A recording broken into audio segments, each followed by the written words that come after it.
In this video, we'll look into the new bank transaction assistant import feature. This feature provides an alternative method for importing your bank statements besides the classic import in the bank reconciliation page. Before you can use the new import, there are a few prerequisites. So firstly, the admin user must enable the bank transaction assistant feature and grant the necessary permissions to the users that will be using the feature. Once all the permissions are granted to the users, they'll be able to use the new bank transaction assistant file import. For the purpose of this session, the bank transaction assistant file import is already enabled in my system, and I have the rights and permissions to be able to import using the new transaction import file. If you don't see the feature in your system, then you will have to contact your consultant to assist you in enabling the feature. Navigate to application, cash management, all under transaction.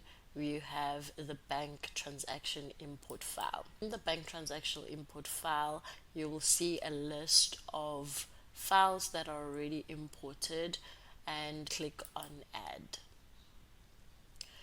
Once you're in the import bank transaction, you select the bank that you want to import for and you click on continue.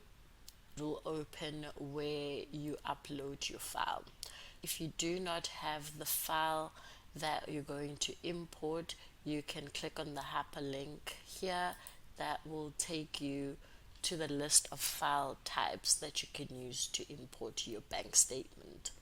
We have the file with 4 columns, file with 3 columns, and you can choose to import by the QIF file or QFX file.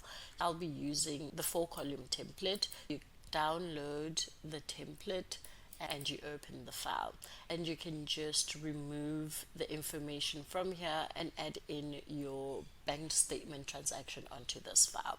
I've already populated a template that I'll be using for the purpose of this session.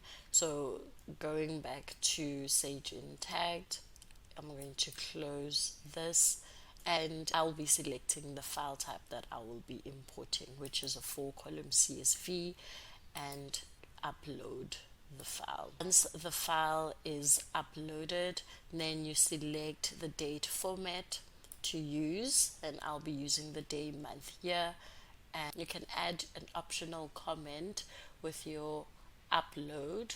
Click on upload file, and after it's done processing, it will take you to another page where you select a transaction type. So this is just to verify if it's actually pulling the same information from the file. So what we're going to do is to go back into the CSV file and you verify if the first transaction, which is battery purchase, is money going out. And you go back to Intacct and select the type of transaction it is, which is money out of the account, and you verify. Now it will take you to another page where you review the transactions that were in your Excel template and you import your transaction.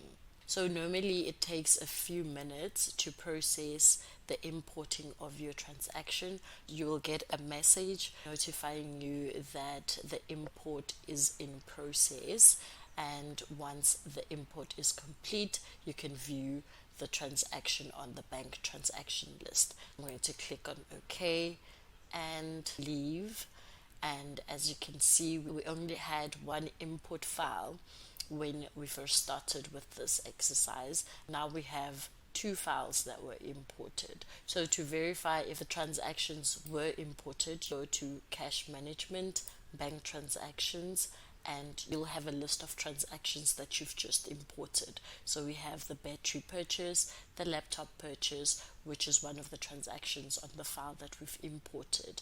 And if you further want to verify under the bank recon, you can go to bank recon, bank, you select the account that you've just imported for, continue, and you will have 2 tabs. Go to the bank tab, and you will see the transactions that you've just imported on your bank recon page.